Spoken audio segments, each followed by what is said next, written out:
Hello everyone, welcome back. Next topic in basic JavaScript. Use bracket notation to find the nth to last character in a string.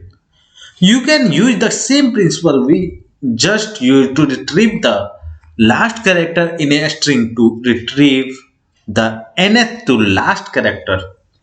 For example, you can get the value of the third to last letter of the var first name equal to Charles in quotes a string by using first name in bracket notation first name dot length minus 3.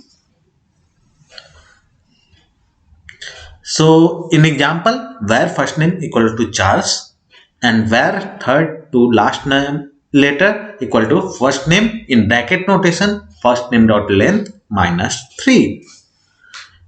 So the task for this challenge, use bracket notation to find the second to last character in the last name string. So for that, what we will do, we will use bracket notation last name where last name dot length and minus 2.